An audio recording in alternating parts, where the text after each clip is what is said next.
के हो define algorithm? Define algorithm भनेको एल्गोरिदम जसले चाहिँ स्ट्रेन्जरसँग आफ्नो कीहरू सेयर गर्न पाइन्छ। जस्तो अब यहाँ ए छ बी छ, दुईजनाले एक आपसको कीहरू सेयर गर्नुपर्छ। अब एसँग एउटा प्राइभेट की हुन्छ अनि अर्को पब्लिक की हुन्छ, बीसँग पनि प्राइभेट की हुन्छ र पब्लिक की हुन्छ।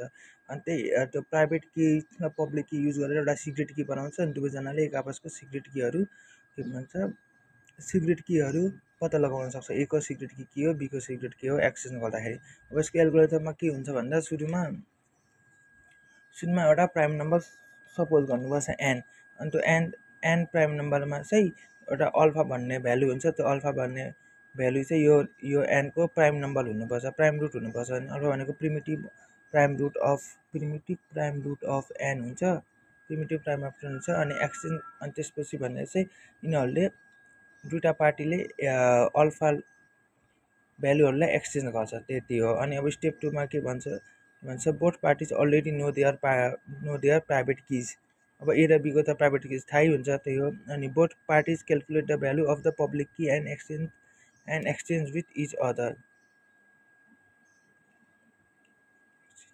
अब त्यही हो। अब के भन्छ पब्लिक कीको भ्यालु फाइन्ड गरिदिने, सेन्डरले आफ्नो पब्लिक कीको भ्यालु क्यालकुलेट गर्छ, त्यसपछि रिसिभरले आफ्नो पब्लिक कीको भ्यालु क्यालकुलेट गर्छ। अनि यहाँ वाइएस र वाइआर भइहाल्यो। अनि अब यो एक्स भनेको त त्यही हो, सेन्डर्सको प्राइभेट की भइहाल्यो। अनि यो एक्स भनेको रिसिभरको प्राइभेट की भइहाल्यो। अनि यसले गरेर भ्यालु क्यालकुलेट हुन्छ, त्यही भ्यालु क्यालकुलेट हुन्छ। अनि त्यो भ्यालु क्यालकुलेट भएकोलाई फेरि दुईवटा पार्टीले एक्सचेन्ज गर्छ।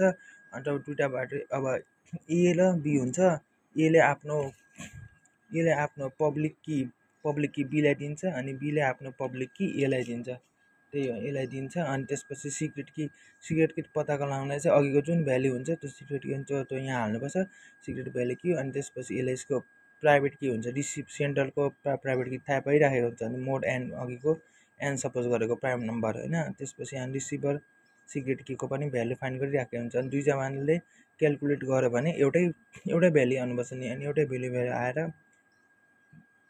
पत्ता भइहाल्छ, त्यही हो।